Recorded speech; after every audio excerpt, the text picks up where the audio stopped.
아멘. 감사합니다. 오늘 주실 하나님의 말씀은 민수기 7장 1절에서 11절까지 말씀입니다.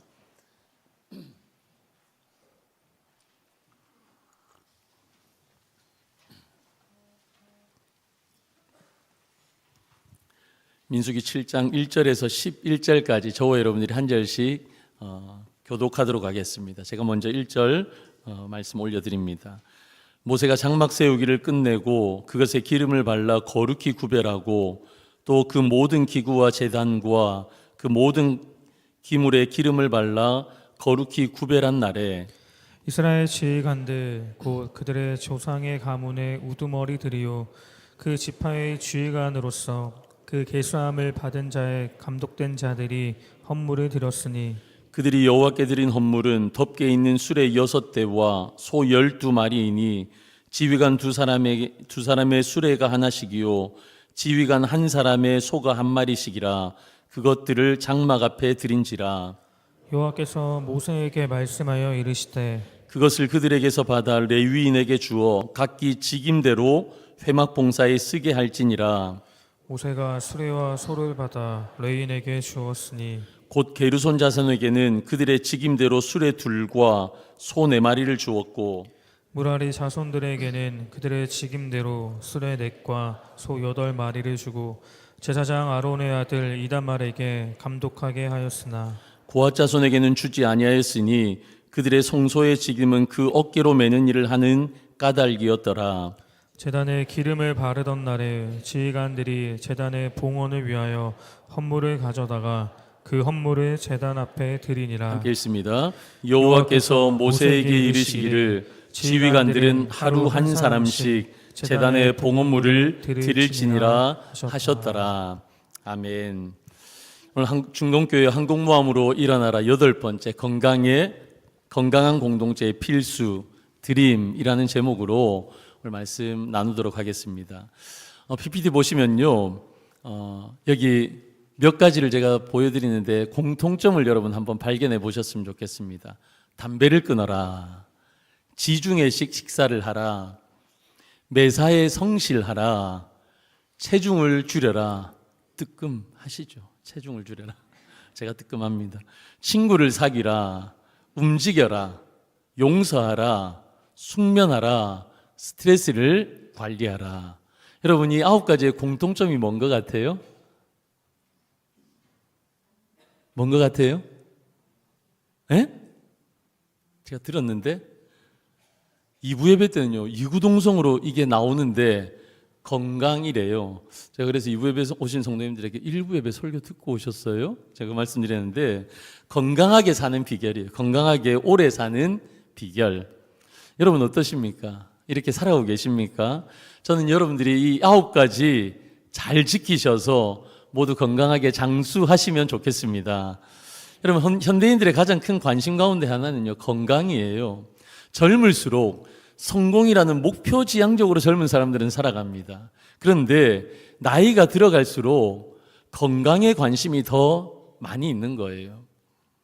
이전에 제가 볼 때 노후 준비를 어떻게 해야 되는가라는 거에 대해서 뭐 현금이 얼마나 있어야 된다, 뭘 준비해야 된다 이런 말들이 많았어요. 근데 요즘에 최고의 노후 대책이 뭔지 아세요? 은퇴 후에도 건강해서 영원한 현역으로 사는 것이 최고의 노후 대책이라 그런 글을 제가 읽은 적이 있습니다. 그만큼이요 건강이 중요하다라는 거예요. 여러분 개인에게도 이렇게 건강이 중요한 것처럼 교회 역시도 건강이 너무 중요해요. 왜냐하면 교회를 뭐라고 그럽니까? 그리스도의 몸이라고 하거든요. 그러니까 우리 개인의 건강이 중요한 것처럼 우리 모이는 공동체인 교회의 건강도 그만큼 중요한 거예요. 오늘 본문은 교회의 건강을 이루어 가시는 하나님의 방법, 이런 9가지가 아니라 하나님은 단순하게 오늘 말씀해 주십니다. 교회를 건강하게 하는 원리가 무엇인가? 그 원리는 이것입니다. 교회는 드림으로 건강해진다.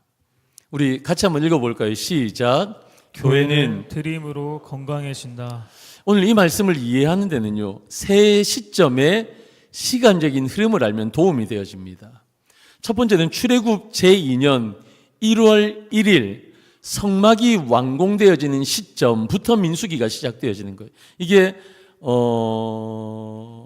출애굽기 마지막 40장이거든요. 이게 민수기 1장과 민수기 초반과 오버랩되어진 같은 시점이에요. 성막이 완성되어지는 시점, 출애굽 제2년 1월 1일. 그리고 나서 한 달이 지나서 출애굽 제2년 2월 1일에 이제 민수기 1장의 인구조사가 시행되어지는 겁니다. 그러니까 성막이 완성되어지고 그리고 나서 한 달 후에 민수기 1장의 인구조사가 시행이 되어지고요. 그리고 출애굽 2년 2월 20일, 그러니까 인구조사를 시행하고 나서 20일 후에 그들이 이제 시내산을 떠나 이제 가나안 땅을 향해서 광야로 다시 재출발하는 시점, 이 세 가지 시점이 나옵니다. 그럼 민수기가 시간적으로 시작되는 사건이 오늘 본문의 말씀, 7장의 말씀이 민수기의 시간적인 시작의 시점입니다. 그러니까 모세가 장막 세우기를 끝내고 이 말씀이 오늘 민수기 7장의 시작이거든요. 그러니까 오늘 7장이요, 민수기의 시작점, 출애굽기의 마지막 40장, 민수기에서 가장 먼저 일어난 사건이 오늘 본문의 말씀이에요. 성막을 완성하고 성막의 각 기구에 관유를 발라 거룩히 이 성막을 하나님 앞에 봉헌하는 그날이었습니다. 여러분, 제가 계속 설명을 드리는데 지금 이 항공모함 시리즈 설교는요, 민수기 1장에서 민수기 10장 10절까지거든요. 이건 뭐냐면 시내산에서 그들이 한 11개월 조금 넘게 한 11개월 2주 정도를 시내산에서 머물렀는데, 그러니까 출애굽에서 한 3개월 만에 시내산 도착하고 시내산에서 한 11개월 2주 정도를 머무르는데, 이 시내산 머무르는 기간 가운데 마지막 한 50일 정도에 이제 광야로 나가기 전에 최종적인 점검을 하는 거예요. 그게 민수기 1장 1절부터 민수기 10장 10절, 지금 이 시리즈 설교의 내용입니다. 그런데 이제 광야를 나가기 전에 가장 중요하고도 가장 첫 번째 준비가 무엇이었느냐? 하나님의 임재를 상징하는 성막을 짓는 거였어요. 하나님의 임재를 상징하는 성막을 짓는 일. 그런데 오늘 본문은요, 그 성막을 짓고 나서 바로 이스라엘 지휘관들이 여호와께 드린 예물에 대해서 지금 오늘 본문은 설명하고 있는 것입니다. 오늘 본문에 그래서 두드러지게 가장 중요한 단어가 뭐냐? 드림이라는 단어예요. 드림. 오늘 본문에서는 이 드림을요, 두 가지로 설명해 주시는데 그들이 어떤 드림을 드렸는가? 첫 번째는요, 지휘관들이 수레와 소를 드렸다라는 것입니다. 수레와 소를 드렸다. 이게 1절에서 9절까지 말씀이에요. 여러분, 드렸는데 무엇을 드렸냐가 중요해요. 지휘관들이 무엇을 드렸느냐? 각 지파의 지휘관들은요, 수레 6대와 수레를 끄는 소 12마리를 드렸어요. 그러니까 오늘 성경의 표현 그대로 하면 두 지파가 한 대의 수레를 하나님 앞에 드리고, 그리고 각 지파마다 소 한 마리씩 12마리를 하나님 앞에 드렸다라는 겁니다. 여러분, 이 예물은요, 왜 이런 예물을 이스라엘 지파의 지도자들이 드렸을까? 왜냐하면요, 그 이유가 5절 말씀에 나옵니다. 우리 5절 같이 한번 읽겠습니다. 시작. 그것을 그들에게서 받아 레위인에게 주어 각기 직임대로 회막 봉사에 쓰게 할지니라. 아멘. 여러분, 직임대로 레위인들이 쓸 것이라는 거예요. 그러니까 이제 성막을 운반해야 되는데, 이제 그들이 민수기 10장 11절부터는 이제 진짜 행군을 하잖아요. 광야로 들어가잖아요. 그때 이제 성막을 운반해야 하는데 그 운반할 때 필요한 수단으로 이 예물을 드렸다라는 겁니다. 이미 우리가 민수기 4장에서 레위 지파의 세 자손이 담당해야 되는 직무에 대해서 살펴봤어요. 한번 띄워주실래요? 여러분, 이 세 지파는요, 고핫 자손은 먼저 그들에게 주어진 임무가 뭐였냐? 회막의 가장 안쪽 부분을 운반하는 직무를 맡았습니다. 그리고 다음 게르손 자손은요, 어떤 직무였냐면 회막 자체를 옮기는 것이었어요. 그러니까 그림에 보시면 여기 천 같은 거 막 옮기고 이렇게 되어 있죠. 그리고 마지막으로 무라리 자손에게는요, 뭐 들고 가요? 뭐 기둥 같은 거 들고 가죠. 이들은요 성막을 둘러싼 울타리를 옮기는 거였어요. 그러니까 제일 무거운 거, 제일 중노동하는 거 그런 걸 옮겨야 되는 지파가 무라리 지파였어요. 그런데 이스라엘 나머지 11지파가 6대의 수레와 12마리의 소를 하나님 앞에 드렸는데 이것을 하나님께서 어떻게 분배해 주시느냐? 수레 4대와 소 8마리를 무라리 자손에게 배정하게 됩니다. 그리고 수레 2대와 소 4마리는 게르손 자손에게, 반면에 가장 중요한 지성물을 옮기는 고핫 자손에게는 아무것도 주어지지 않았습니다. 그럼 무라리 자손에게 3분의 2의 이 예물이 그들에게 돌아간 이유가 무엇입니까? 그들은요 제일 무거운 것을 운반해야 되기 때문에 그들은 제일 많은 수레와 소가 필요했던 거죠. 반면에 가장 중요한 지성물을 옮기는 고핫 자손은 수레와 소가 하나도 분배되지 않았어요. 왜요? 그들의 역할이 뭐예요? 그들은 어깨로 메는 일을 했기 때문에 그들은 소나 수레가 필요 없어요. 직접 그들은 어깨에 메고 이걸 운반해야만 했던 겁니다. 여러분 이제 그들은 광야를 지나가게 돼요. 광야로 이제 가게 돼요. 출발하게 돼요. 그러면 레위 지파의 사명은요. 그들에게 주어진 사명은 성막을 이동시키는 일이었습니다. 여러분 그런데 나머지 지파들이 그 사역을 나 몰라라 하지 않았어요. 나머지 지파의 지휘관들은 자기들의 형제인 레위인들의 필요를 생각했던 거예요. 여러분 진정한 성숙한 지도자들은 무엇을 내가 하나님 앞에 드려야 할지, 그리고 하나님이 기쁘게 받으시고 더불어서 우리 공동체에 유익이 되는 필요가 무엇인지를 명확하게 알고 있는 거예요. 소와 수레를 드린 것은요, 각 지파의 지도자들이 내가 좋아서 드린 것이 아니에요. 내가 이거 드리고 싶다고 내가 드린 것이 아니에요. 첫 번째는 하나님의 영광을 위해서 그들이 드린 것이기도 하지만 그만큼 중요한 것은요, 공동체의 필요에 따라 드리는 드림이었다라는 것입니다. 수레와 소가요. 여러분 교회가 진짜 건강하려면 교회 안에 드림이 있어야 돼요. 하나님 앞에 드림이 있어야 돼요. 그런 드림을 드리는 성도가 많은 교회가 건강한 교회인 줄로 믿습니다. 여러분 특별히요, 교회의 필요를 알고 드리는 드림이 있는 공동체, 이런 공동체가 건강한 공동체가 되는 겁니다. 저는 바라고 소원합니다. 우리 중동교회가 이런 건강한 드림이 있는 공동체, 그리고 교회의 필요, 하나님의 필요, 그 필요가 무엇인지를 알고 드리는 성도가 많은 교회가 되어지기를 주님의 이름으로 간절히 축원합니다. 조금 작아요. 축원합니다. 예. 두 번째입니다. 그들은 어떤 드림을 드렸냐면 12일 동안 하루에 한 지파씩 드렸습니다. 우리 같이 한번 읽어볼까요? 시작. 12일 동안 하루에 한 지파씩 드렸습니다. 그럼 우리는요, 효율이라는 것이 굉장히 익숙합니다.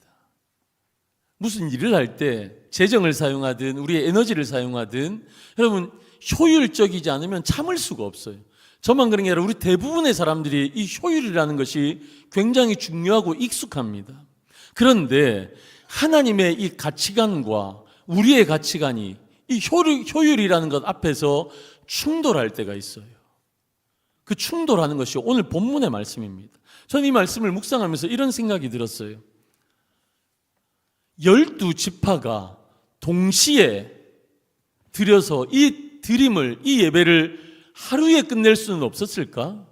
그러면 훨씬 효율적이지 않았겠어요? 그럼 제가 자주 보여드렸던 그림 기억나시죠? 이스라엘 백성들이 이동할 때 그 어떤 대형이었는지 세 지파, 세 지파, 세 지파, 세 지파. 그래서 세 지파씩 동서남북으로 이렇게 진을 구축했잖아요. 그러니까 이 한쪽 동쪽에 있는 세 지파는 원팀입니다. 북쪽에 있는 세 지파도 원팀입니다. 그럼 이 원팀들이 하루에 이렇게 세 지파가 함께 공동으로 드리면 4일이면 이 세리머니가 끝나잖아요. 이 성막 보원식이 끝나잖아요. 그렇지 않습니까? 여러분 한 지파가 하루에 한 지파씩 드린다는 건요, 우리가 생각하는 효율적인 부분에서는 효율성이 없는 거예요. 맨날 똑같은 예물을, 맨날 똑같은 세리머니를 하고 있는데, 여러분, 여기서 중요한 것이 우리는 하나님의 시선을 볼 수 있습니다. 하나님의 시선은요, 우리를 공동체 전체로 묶어서 하나의 패키지로 하나님이 우리를 보시지 않아요. 하나님은요, 그 한 지파 한 지파, 그 한 지파 속에서도 한 사람 한 사람을 하나님은 주목해서 보시는 하나님의 시선을 우리는 느낄 수 있는 겁니다. 제가 정말 아주 반복적으로 강조해서 여러분들에게 설명을 드리는데, 여러분, 제 목회의 철학에 제일 중요한 단어가 뭔지 아시나요? 뭐죠? 여러분, 아셔야 돼요. 이 스피릿이요, 우리 초원지기 가운데, 목자들 가운데, 우리 교사들 가운데 흘러가야 돼요. 그래서 우리 교회는 원팀으로 하나님 앞에 영혼을 섬기는 교회가 돼야 돼요. 제가 제일 중요하게 생각하는 제 목회 철학 한 단어는 일일입니다. 일일이. 제가 27살 때였습니다. 예수전단 TS에 3개월 강의 시간 마치고 3개월 아웃리치 전도여행을 갔습니다. 이스라엘의 하이퍼라는 도시, 그러니까 지금으로 성경의 시간으로 그 장소로 따지면 갈멜산, 거기서 묵상할 때 누가복음 어느 날 누가복음 4장 40절을 묵상했습니다. 예수님이요, 살인적인 스케줄을 감당하셨을 때입니다. 누가복음 4장이니까요 어떻습니까? 예수님의 사역 초반이었습니다.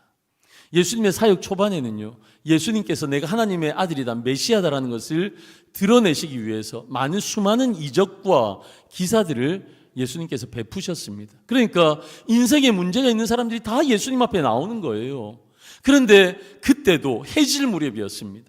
예수님이 살인적인 스케줄을 다 감당하시고 난 이후에 해질 무렵, 요즘으로 따지면 퇴근할 시점, 예수님이 좀 쉬셔야 될 시점에, 그런데 여전히도 인생에 문제가 있는 많은 병자들이 예수님 앞에 나옵니다. 그런데 예수님의 반응이 이것입니다. 예수님이 그렇게 피곤하셨음에도 불구하고 일일이 그들을 고쳐주셨다. 이것이 누가복음 4장 40절입니다. 여러분, 저는 일일이라는 이 단어를 통해서 여러분, 예수님의 한 영혼을 대하는 마음을 보았고요, 오늘 본문에 한 지파 한 지파의 헌신을 받으시는 하나님을 보았습니다. 여러분, 지금 오늘 저희 3부 예배를 거의 한 500명 정도, 500분의 성도님들이 함께 예배를 드리고 있습니다. 여러분, 500명이 함께 예배를 드리니까 하나님이 그 많은 사람들 중에서 나를 잘 보고 계실까? 내가 조금 졸고 있는 것, 내가 예배에 집중하고 있지 않은 것, 하나님이 과연 잘 보고 계실까? 아실까? 여러분 생각하시지만 우리 하나님은 일대 다수의 패키지로 우리의 예배를 받으시지 않으십니다. 여러분, 일대 다수로 우리의 헌신을 받지 않으십니다. 하나님은 지극히 1대1의 관계로 저와 여러분들의 예배와 헌신을 하나님은 받고 계시다는 겁니다. 여러분, 기억하셔야 돼요. 한 지파씩 12일 동안 하나님 앞에 드렸다는 건 하나님은 한 지파 한 지파의 헌신을 받기를 원하시고, 그 한 지파 한 지파의 헌신을 받으시며 하나님은 복 주시기를 원하신다라는 사실이에요. 그들의 드림은 이런 것이었습니다.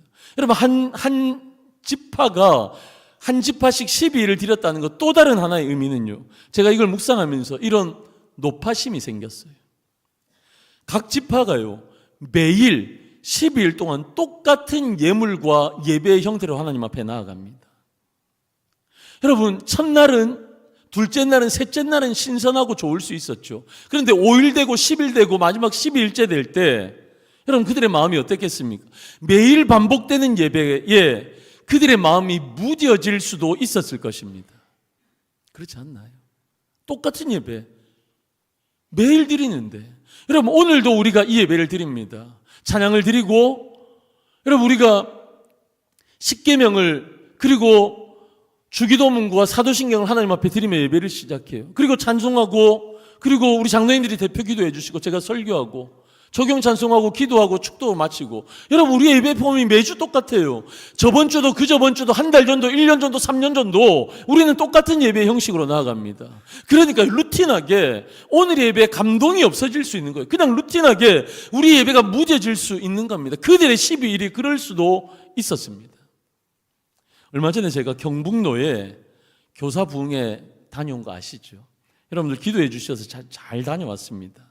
그런데 여러분, 대구와 경북 지역에 합신의 차세대 교사들이 다 모이는 자리였어요. 한 얼마쯤 모였을 것 같아요? 한 몇 분이나 모였을 것 같아요?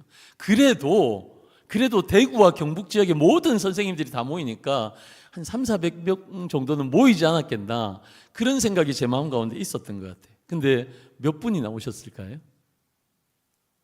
얼마요? 여러분들의 믿음이 이제 보이는 겁니다. 50명요? 500명요? 이야, 40분 오셨어요. 40분이 오신 거예요. 지금 제가 작게 오셨다고 투덜대는 게 아니에요. 저는 이 40분의 선생님들을 통해서 엄청난 것을 보았습니다.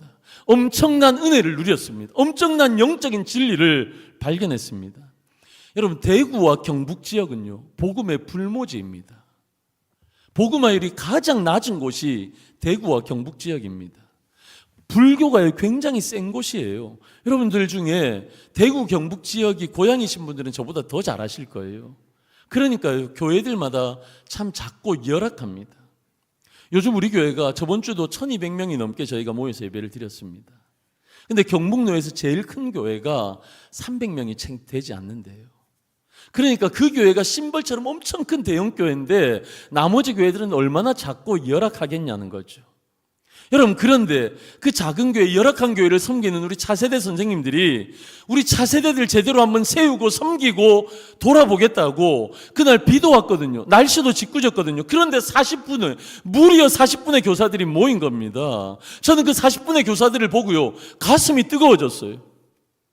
제가 우리 성도님들 사랑하는 마음으로 정말 열정적으로 설교하는 사람이거든요. 그때도 우리 교회뿐 못지않게 열정적으로 설교했습니다. 제 가슴이 그들을 바라보면서 뜨거웠거든요. 그래서 열심히 뜨거운 가슴으로 설교했습니다. 그런데요, 주책 없이 또 그렇게 울고 왔네요. 설교하다가도 울고, 조경 찬송 부를 때도 울고, 기도하면서도 울고. 여러분, 그렇게 눈물을 흘리고 왔습니다. 올라오는 기차 안에서 우리 교회 주일 예배를 위해서 기도하면서 올라왔어요. 우리 성도님들 한 분 한 분이 떠올랐습니다. 여러분들이 앉는 자리 생각하면서, 이분 저분 생각하면서 주일 예배를 위해서 기도하면서 올라왔습니다.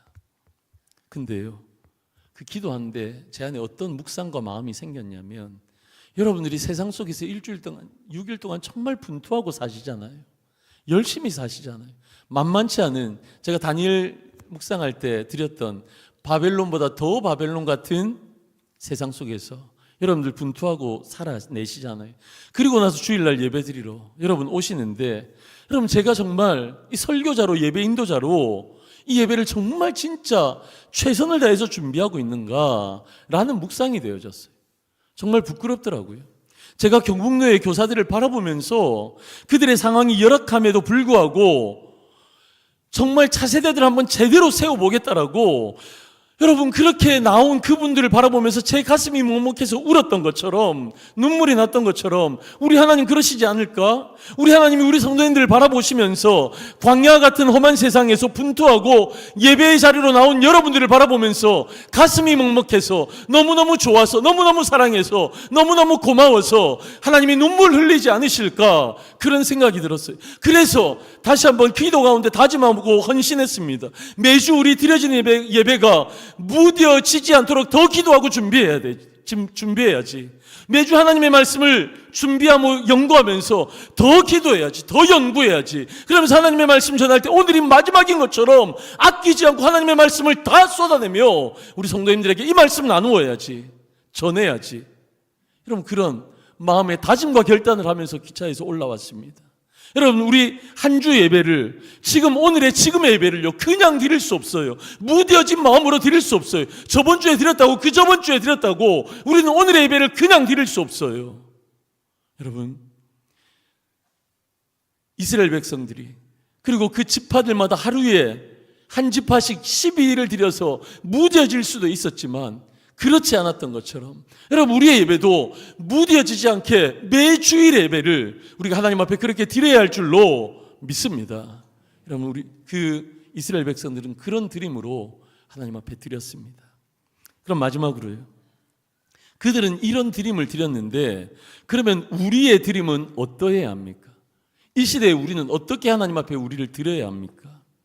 우리 같이 한번 읽어볼까요? 시작. 사랑과 은혜에 반응하여 드리는 자원과 즐거움으로 드리는 드림이어야 드림이어야 합니다. 여러분, 우리의 드림은요, 사랑과 은혜에 반응해서 자원과 즐거움으로 드리는 드림을 하나님 앞에 드려야 한다는 겁니다. 여러분, 이스라엘 백성들 한번 생각해 보실래요? 그들의 드림이 얼마나 행복하고 즐거운 드림이었을까요? 여러분, 그들이 430년 동안 종살이 했어요. 여러분, 혹시 여러분들 나이 중에 나는 430살이 넘었다 하시는 분 계신가요? 아무도 없어요. 여러분, 우리는 430년이라는 세월의 무게를 모릅니다. 그런데요, 그들은 430년 동안이나 몇 대에 걸쳐서 그들은 다른 나라에서 종살이 했습니다. 얼마나 해방이 되고 싶었겠어요. 하나님께서 그들을 해방시켜 주셨습니다. 출애굽을 시켜주신 거예요. 출애굽을 하고 난 이후에 그들이 3개월 만에 출애굽의 그 시내산에 도착해서 그들이 성막을 짓습니다. 성막을 완성합니다. 성막에 임하는 하나님의 영광을 그들은 보았습니다. 얼마나 즐겁고 행복했겠습니까? 그런데 거기에 그들은요, 그 좋으신 하나님 앞에 기쁨과 즐거움으로 그들의 예물을 드리는 축제의 장을 그들은 펼치고 있는 겁니다. 여러분, 그런데 중요한 것은요, 그 기쁨의 근원이 무엇입니까? 이 성막 봉헌식에 그들이 기쁨의 근원이 무엇입니까? 이 본문의 바로 앞에 기록된 것이 저번 주일에 우리가 살펴보았던 제사장 아론의 축복입니다. 앞에서도 설명드린 것처럼 오늘 7장은요, 6장 다음에 시간적으로 진행되는 순서가 아닙니다. 여러분, 7장이 시작이고요, 그리고 1장, 2장 이렇게 가는 시간 순서입니다. 그런데 왜 우리 하나님께서 이 민수기 7장을요, 이 성전 봉헌 첫 준비의 시간을요, 왜 굳이 6장 뒤에다가 여기다가 하나님께서 넣으셨겠습니까? 기록하셨겠습니까? 그 이유는요, 하나님 앞에 드림이라는 것은, 우리의 헌신과 헌금, 우리의 드림은요, 오직 하나님의 은혜에 대한 인간의 반응인 거예요. 그래서 순서가 제사장의 축복, 하나님의 그런 복을 선포하고 난 이후에 그리고 나서 드림을 넣은 거예요. 언제나 우리에게 은혜를 베푸시는 분은 하나님이십니다. 우리 하나님은 우리가 당신에게 무엇을 드리나 안 드리나 꽁생원처럼 그렇게 관찰하시는 하나님이 아니라는 거예요. 우리가 헌신하고 많은 헌금을 드린다고 그것의 결과로 하나님께서 우리에게 복을 주시는 하나님이 아니라는 겁니다. 은혜와 복은요, 언제나 하나님께서 먼저 주도권을 가지고 시작하십니다. 우리가 하나님 앞에 헌신하고 헌금을 드리는 것은요, 하나님의 은혜에 대한 반응이에요. 하나님의 은혜에 대한 반응. 은혜를 받았으니까 감사함으로 드리는 게 헌금과 헌신입니다. 여러분, 로만 가톨릭이 중세에 왜 타락했나요? 그들은 돈이 필요했습니다. 그때 중세 로만 가톨릭의 성직자가 아주 많아졌어요. 그러니까 그들을 사례를 줘야 되니까 돈이 필요했던 거예요. 그리고 여러분, 유럽을 가보신 분들은 아시겠지만 얼마나 화려한 성당들, 어마어마한 성당들, 예배당들이 많이 지어졌습니까? 다 중세시대에 지어졌거든요. 그러니까 이 어마어마한 건물을 지으려고 하니까 돈이 필요했어요. 그래서 그들이 억지로 헌금을 강요한 겁니다. 구원의 영역까지 돈을 주고 구원을 살 수 있다. 돈을 헌금을 많이 내면 그러면 어떻습니까? 중간에 있는 우리 부모님이 천국에 갈 수 있다. 헌금 내지 않으면 지옥에 간다. 여러분, 그들이 헌금을 강요했던 겁니다. 하나님 기뻐하지 않으셨습니다. 여러분, 우리가 중세 로만 가톨릭을 여러분, 우리가 손가락질하고 욕할 수 있습니까? 그렇지 않습니다. 우리 한국교회 안에도 이런 일이 너무 많아요. 한국교회 안에서도 헌금을 강요하는 많은 부분들이 있습니다. 헌금해야 복 받는다는 설교를 여러분들 혹시 들어보셨습니까? 굉장히 많이 이런 설교가 한국교회 안에 있었습니다. 여러분, 그 대표적인 것이요, 헌금을 강요했던 대표적인 것이요, 한국교회 안에 임직 헌금이라는 것이 있었습니다. 여러분, 장로가 되면 얼마를 헌금해야 되고, 그리고 권사와 안수집사가 되면 얼마를 헌금해야 되고, 그래서 세상 사람들이 한국교회 안에 장로가 되려면 돈 없으면 장로 못해, 이런 비아냥거리는 소리도 우리가 들어야만 했습니다. 여러분, 그런데 그렇습니까? 성경이 어디에도 그런 말씀은 없습니다. 헌금해야 복 받는다, 그런 말씀 없습니다. 내가 직분을 받았으니까 이만큼의 헌금을, 교회가 정한 헌금을 드려야 된다, 그런 말씀이 전혀 없어요. 헌금해야 복 받는 것이 아니라 은혜를 주시니까 감사함으로 헌금을 드리는 거거든요. 직분을 받을 때도 자원하여 드리는 거거든요. 여러분, 우리 교회도 올해 우리 임직식이 있었습니다. 여러분, 이게 자랑 같은데요, 이게 자랑이 되는 이 시대가 너무 안타까운 거예요. 여러분, 저희 교회는 임직했다고 장로님은 얼마 이런 게 전혀 없습니다. 이전에도 없었고 이번에도 없었습니다. 심지어는요, 여러분들이 받으셨던 그 임직 선물, 그것도요, 교회가 했습니다. 저는 그것이 옳다고 생각하고 우리 장로님들과 임직자들과 함께 의논해서 그렇게 했습니다. 여러분, 그게 맞잖아요. 여러분, 헌금이라는 건요, 헌신이라는 건요, 누군가의 강요에 의해서 이만큼을 해라고 강요해서 드리는 게 아닙니다. 여러분, 자원하여 즐거움으로 하나님 앞에 드리는 것이 헌금이고 헌신입니다. 저는요, 우리 교회가 거룩한 부자들이 많이 나오기를 소망합니다. 아멘이 좀 작아요. 우리 교회에 거룩한 부자들이 많이 나오기를 축원합니다. 여러분들이 사업도 잘 되셨으면 좋겠어요. 저는 여러분들 내년에 승진 케이스 있으신 분들 승진도 되셨으면 좋겠어요. 우리 청년들이요, 좋은 곳에 취직하려고 기도하며 준비하고 있는데 우리 청년들이 좋은 곳에 취직했으면 좋겠어요. 여러분, 그러면 하나님께서 저와 여러분들 가운데 더 많은 물질을 주시게 되잖아요. 그러면 어떻습니까? 그 주신 물질이 나의 것이라 고백하는 거 아니에요. 하나님 주신 것입니다. 이 물질의 주인이 하나님이십니다. 고백하는 거예요. 그래서 하나님의 나라가 세워지는 곳에 그것을 마음껏 사용해야 되는 거예요. 이런 사람이 누구냐? 부자인데 어떤 부자냐? 거룩한 부자라는 거예요. 거룩한 부자. 저는 우리 중동교회 우리 성도님들이 거룩한 부자가 되기를 주님의 이름으로 축원합니다. 제가 헌금 많이 드리라고 이렇게 말씀드리는 거 아니에요. 여러분, 우리 하나님이 많은 헌금을 드리면 기뻐하실까요? 그러면 과부의 두렵도는 우리가 과연 어떻게 해석해야 합니까?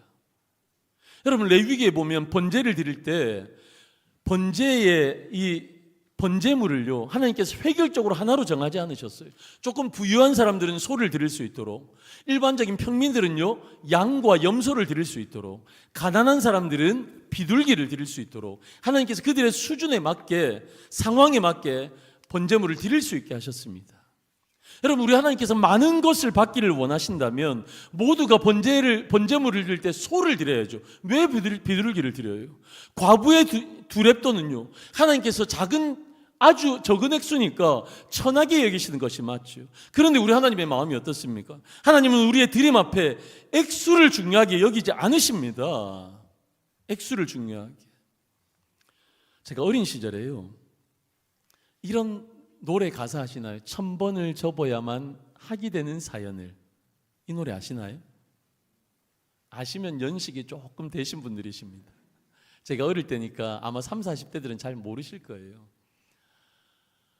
여러분, 그 가사를 통해서 그때 한때 유행했던 것이 연인들이요 학을 접는 거예요. 그래 1000마리를 접어서 사랑하는 사람에게 사랑을 고백할 때 학 1000마리가 거의 트레이드 마크 같았던 적이 있었어요. 혹시 우리 성도님들 가운데 그렇게 학 1000마리 접고 드리신 분들도 계실 거예요, 이전에. 그런데 여러분, 이게 효율적이에요? 요즘으로 따지면 학 1000마리 접어 드리는 것보다 내 사랑하는 여자친구에게 명품백 하나 주면서 프로포즈하는 게 더 낫지 않겠어요? 학 1000마리보다? 여러분, 그게 더 효율적일 수 있어요. 그런데 여러분, 사랑을 표현할 때는요, 돈이 얼마가 들어가느냐가 중요한 게 아닙니다. 내가 얼마나 많은 시간을 들였느냐도 중요한 것이 아닙니다.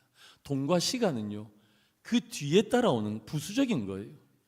얼마나 나의 정성이 묻어 있느냐, 나의 마음이 묻어 있느냐, 나라는 사람이 당신을 얼마나 사랑하는지 나를 표현하는 것, 나를 드리는 것, 그게 종이 약 1000마리였어요. 그건 돈도 아니고 다른 것도 아니었어요. 여러분, 하나님께서 우리를 사랑하시는 정도가 어느 정도냐면요, 당신의 아들을 죽이셔서 우리를 살리시는 사랑의 정도와 농도입니다. 여러분, 사람들 사이에 내 자녀를 죽여서 다른 사람을 살린다, 미쳤다라고 얘기할 겁니다. 저도 100번 죽었다 깨어나도 제 자녀를 죽이면서 누구를 사랑할 마음이 없는 사람, 그렇게 할 수도 없는, 그런 능력도 없는 사람입니다. 그런데 우리 하나님은 우리를 그렇게 사랑하신 거예요. 하나님이 우리를 사랑하시는데 전부를 주셨다, 아들을 주셨다, 이런 말을 듣는 것에 대해서는, 그런 사랑을 받는 것에 대해서는 우리는 전혀 부담이 없습니다. 그런데 우리가 그런 농도로, 하나님의 사랑의 정도와 농도로 우리도 그렇게 하나님을 사랑하자 말한다면 그거 너무 부담스럽지 않습니까? 그거 너무 극단적이지 않습니까? 너무 무모하지 않습니까? 꼭 그렇게까지 해야 됩니까? 라고 말하는 사람들이 저와 여러분들이에요. 그런 사랑을 받는 것은 좋은데 그런 사랑을 드리자 하면 왜 굳이 그렇게까지 너무 극단적이에요 말한다는 겁니다. 여러분, 진짜 사랑하면요, 진짜 사랑하면 아깝지 않습니다. 내 자신 전부를 드려도 아깝지 않습니다. 여러분, 30년 40년 전에, 아니 5년 10년 전에 내 아내를, 내 남편을 사랑할 때 그 연애하던 시절 한번 생각해 보십시오. 사랑하면 아깝지 않아요. 여러분들의 자녀, 우리의 자녀들, 내 자녀들에게 아무 전부를 줘도 아깝지 않습니다. 사랑이라는 건 이런 거예요. 사랑하니까 자원하의 기쁨으로 드리는 헌금의 중요성을 사도 바울이 고린도 교회를 향해서 이렇게 권면합니다. 고린도후서 9장 7절, 각각 그 마음에 정한 대로 할 것이요 인색함으로나 억지로 하지 말지니 하나님은 즐겨내는 자를 사랑하시느니라. 할렐루야.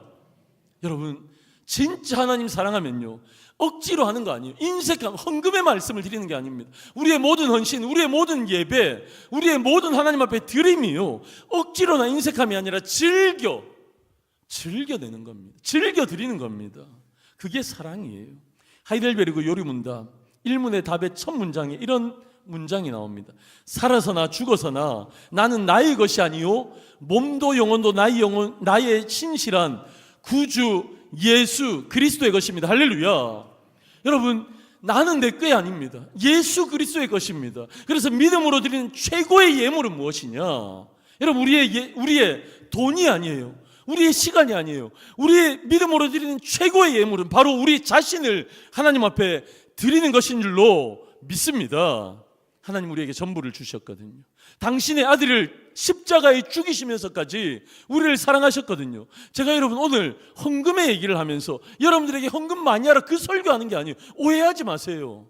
여러분, 하나님을 정말 우리 사랑하면 좋겠습니다. 우리 건강한 공동체를 이루기 위해서 온전한 드림이 있는 하나님을 사랑하기에 인색함이 아니라 내 삶을 하나님 앞에 즐거움으로 드리는 하나님을 사랑하는 성도가 되자 제가 그 말씀 드리는 거예요.